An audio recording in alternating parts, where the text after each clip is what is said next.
I love bulldozers. Bulldozers are useful. Bulldozers do great things. Bulldozers step in when people can't. Bulldozers are a great symbol of strength and also a symbol of the law. I find bulldozers fascinating and useful, and my hashtag tonight is, and I hope you support me, useful bulldozers. Now, there are some people who say that today the Supreme Court said that there can be no bulldozer justice. That is a lie. The Supreme Court did not say anything like that. The bulldozers are very useful for demolishing illegalities that come in the way of the law.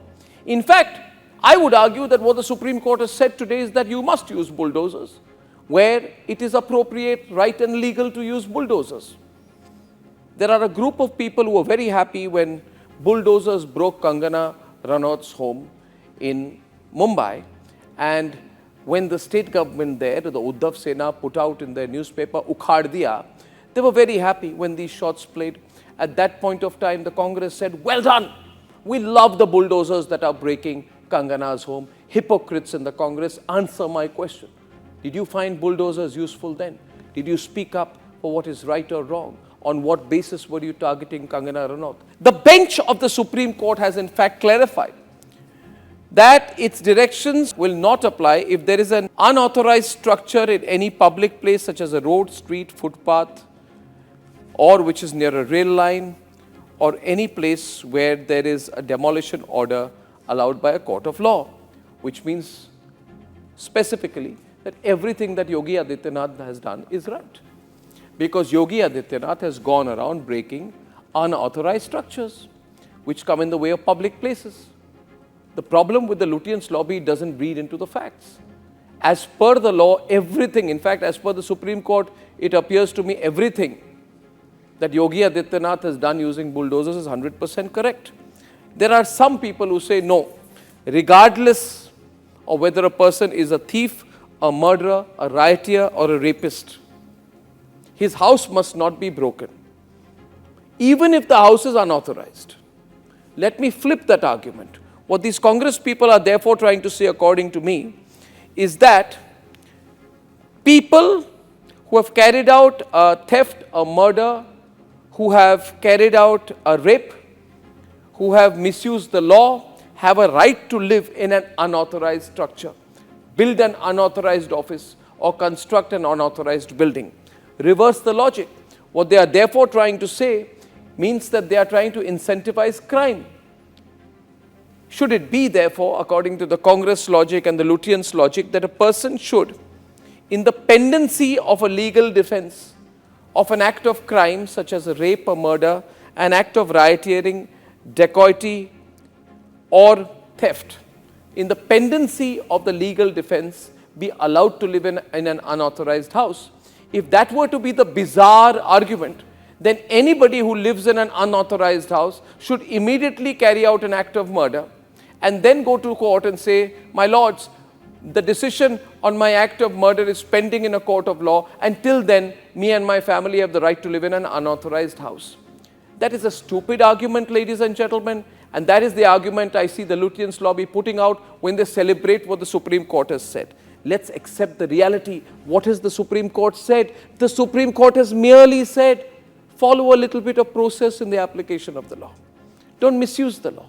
Give them notice, give them 15 days, ask for a reply, let the district magistrate know, and then go and do what the hell you want. And if required, go and get a court order from a court of law. And no court will say don't destroy or demolish the house.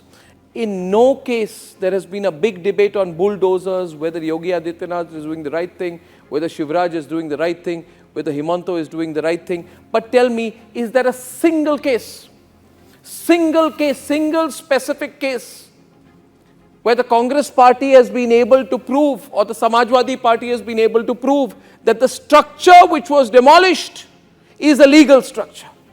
Not one case. Not one case in which the people who are saying we are against bulldozers have been able to prove that the structure which was demolished was an authorized structure. So what is the argument they are putting? They are putting a Jungle Raj argument. They are trying to say that anybody can build any unauthorized structure and carry out any act of murder and rape and rioting or theft and then say I have a right to live in the unauthorized structure because I have carried out a murder, a rape, an act of killing, and in the pendency of my legal defense, my house cannot be broken either.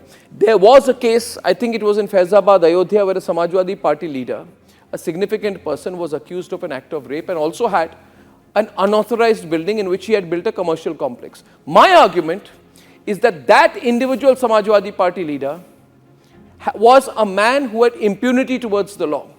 He carried out the act of rape with the same kind of impunity that he carried out the construction of an illegal and unauthorized structure. And the law cannot favor any kind of impunity. I want to live in a country where things are fair to all. You cannot say that I am a Muslim, so I have greater rights than a Hindu. I want to live in a country, ladies and gentlemen, where there is no fear. There should only be fear of breaking the law. I want to live in a country, and you want to live in a country too, where a person says, I can act out an act of crime and impunity towards the law. I can go and attack a Ganesh Chaturthi procession. I can go and attack the Ram Navami procession. I can go and attack a Durga idol immersion procession, and then also continue to live in an unauthorized house. And if anybody questions either of the two cases, I will link them up. And I will say that my house is being demolished because I have carried out an attack on a Ram Navami procession. Ladies and gentlemen, I want to live in a fair country. I want to live in a country where there is a fear of the law. And I build a strong argument tonight that for all the people who have carried out illegal occupation of public places, these are the people who believe they want to link religion and politics, religion and society. They can sit on a public road, sit on a public highway, stop your child from going to school, block the ambulance, build an unauthorized structure, and if you ask them a question, they shall say that we are being targeted because we are from the minority community, and that is completely rubbish. All people from the majority and the minority community both have responsibility towards the law, but also duties towards the law. The unfortunate thing is there is one Congress Samajwadi Party lobby which only wants to remind one side about their responsibilities to the law, that is the Hindu community. And ladies and gentlemen, never apply the same logic to their individual vote banks.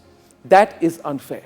And I believe the reading of the Supreme Court verdict today, you must go through that 92-page judgment in detail before you come to quick conclusions.